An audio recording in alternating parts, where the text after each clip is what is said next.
जो आज की आपकी यह कहानी आपकी पाठ्य पुस्तक मधुकलश से ली गई है, जिसका नाम है शिकारी राजकुमार। इस कहानी में हम देखेंगे कि किस प्रकार एक सन्यासी राजकुमार को शिक्षा देता है कि अपनी खुशी के लिए बेचारे पशुओं की हत्या करना उचित नहीं है। यदि किसी को मारना ही है तो बुराई और बुरे कर्म करने वाले को मारना चाहिए। आइए कहानी ध्यान से सुनते हैं।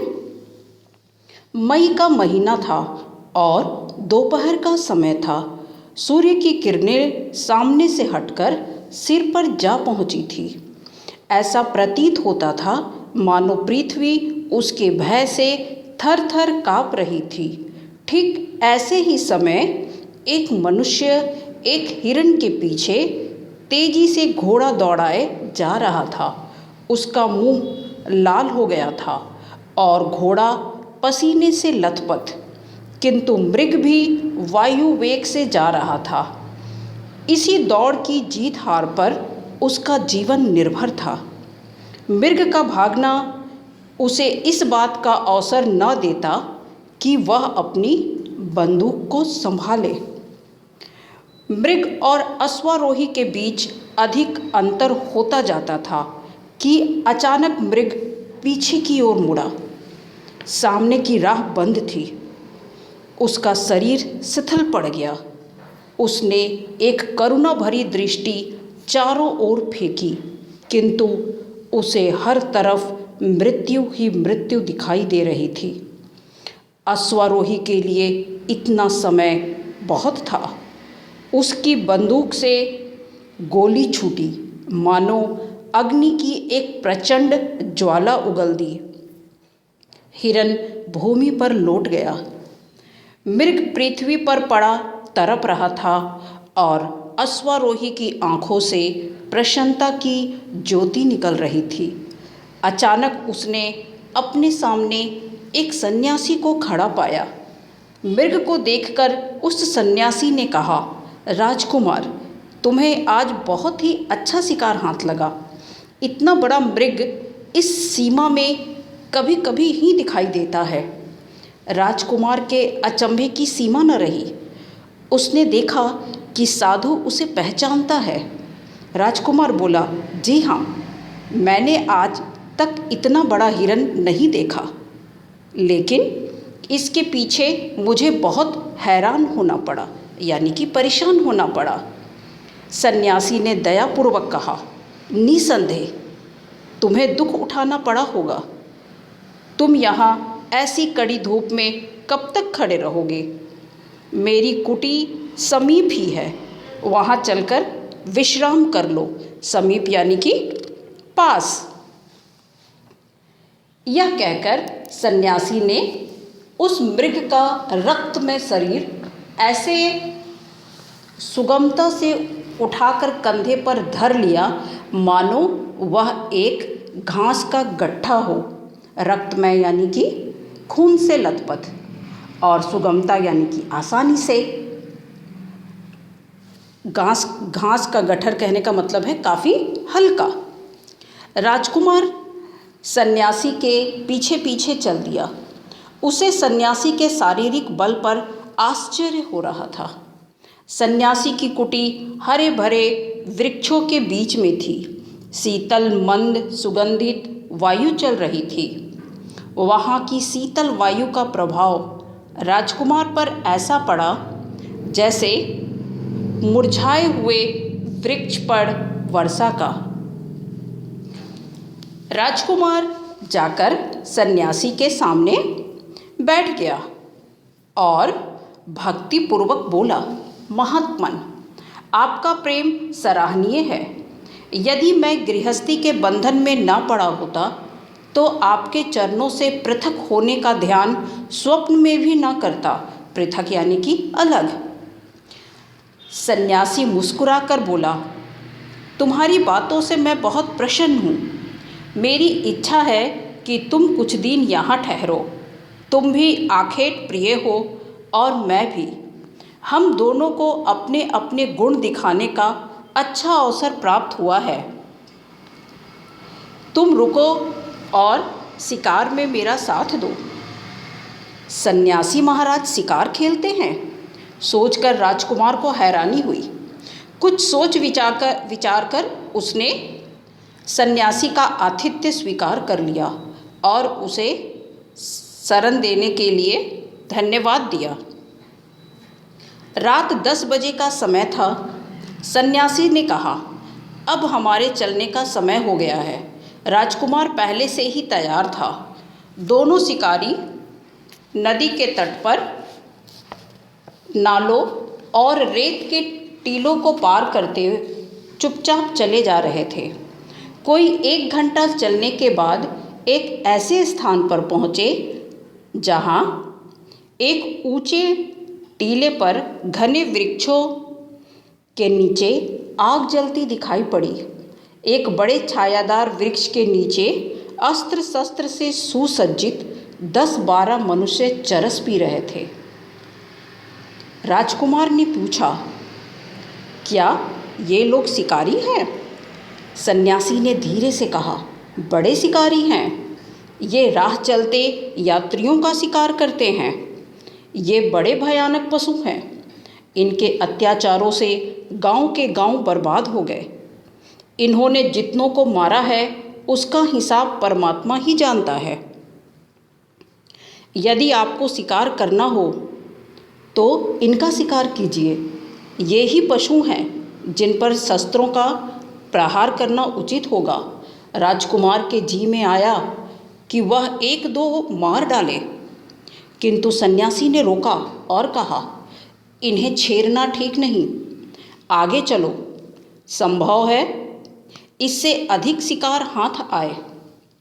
अब इन लोगों ने नदी का किनारा छोड़ दिया था। जंगल भी पीछे रह गया। सामने एक कच्ची सड़क दिखाई पड़ी और थोड़ी देर में एक बस्ती भी दिखाई देने लगी। सन्यासी राजकुमार से बोले, आओ इस मौलसरी के वृक्ष पर बैठे, परंतु देखो, बोलना मत। यहाँ एक भयानक जीव रहता है जिसने अनगिनत जीवों का वध किया है। राजकुमार ने अपनी बंदूक संभाल ली और शिकार की बाट देखने लगा। बाट यानी कि रास्ता। रात आधी से अधिक व्यतीत हो चुकी थी। एकाएक सामने कुछ हलचल मालूम हुई और कमरे के द्वार खुल गए। कमरे का हर कोना सुख की सामग्री से भरा हुआ था और सुख की सामग्री चारों तरफ भरी हुई थी। बीच में एक हृष्ट-पुष्ट मनुष्य गले में रेशमी चादर डाले, माथे पर तिलक लगाए, गद्दी के सहारे बैठा था। उसके सामने नर्तकियां का दल, यानी कि बहुत सारी नर्तकी नाचने वाली, उसका दल चले आ रहे थे। संगीत आरंभ हुआ और साथ ही मद्यपान भी चलने लगा। राजकुमार ने चकित होकर पूछा, यह तो कोई बड़ा रईस जान पड़ता है। सन्यासी ने उत्तर दिया, नहीं, ये रईस नहीं है, एक बड़े मंदिर के महंत हैं।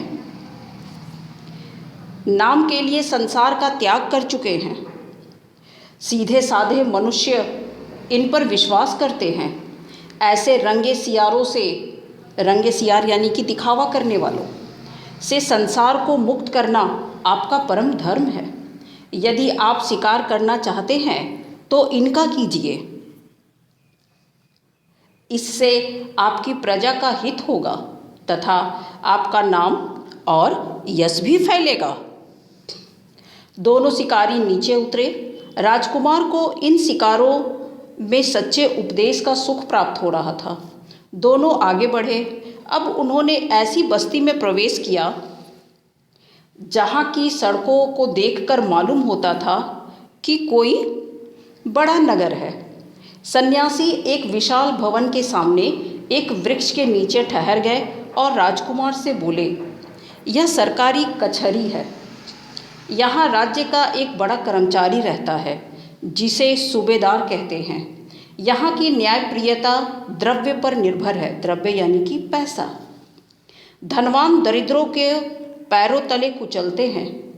यही बातें हो रही थी कि सामने दो आदमी दिखाई दिए। दोनों शिकारी वृक्ष की ओट में छिप गए। सन्यासी ने कहा, शायद सूबेदार साहब कोई मामला तय कर रहे हैं। इतने में एक आवाज़ आई, तुमने एक विधवा औरत की जायदाद ले ली है। मैं इसे भली भांति जानता हूँ। यह कोई छोटा मामला नहीं है। मैं 1000 रुपये से कम पर बातचीत नहीं करना चाहता। राजकुमार में इससे अधिक सुनने की शक्ति न रही। क्रोध के मारे नेत्र लाल हो गए। जी चाहता था कि यहाँ इस निर्दयी का वध कर दे। वध यानी कि हत्या कर दे। उसके राज्य में इतना अन्याय। सन्यासी ने राजकुमार को रोका और बोले, आज इस शिकार का समय नहीं है। यदि आप ढूंढेंगे तो ऐसे शिकार बहुत मिलेंगे। मैंने इनके कुछ ठिकाने बता दिए हैं। अब प्रातःकाल होने में अधिक विलंब नहीं है। कुटी अभी यहाँ से 10 मील होगी। आइए शीघ्र चले। दोनों शिकारी 3 बजते बजते कुटी में लौट आए।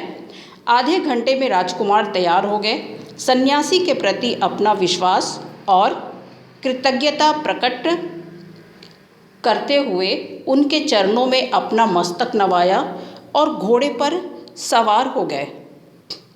सन्यासी ने उनके पीठ पर हाथ फेरा, आशीर्वाद देकर बोले, राजकुमार, परमात्मा ने तुम्हें अपनी सृष्टि पर राज करने के लिए भेजा है। तुम्हारा धर्म है कि तुम प्रजा की रक्षा करो। दीन पशुओं का वध करने में कोई साहस नहीं, कोई बहादुरी नहीं।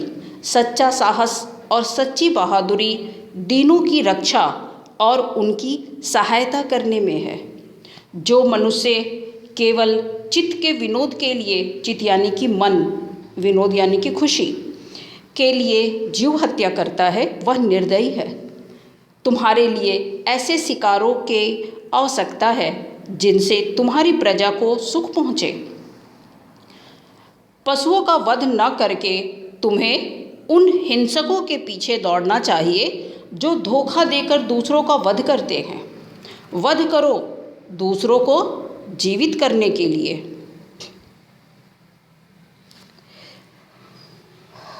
ऐसे आखेट करो जिससे तुम्हारी आत्मा को शांति मिले। यही तुम्हारा धर्म है। जाओ, परमात्मा तुम्हारा कल्याण करे।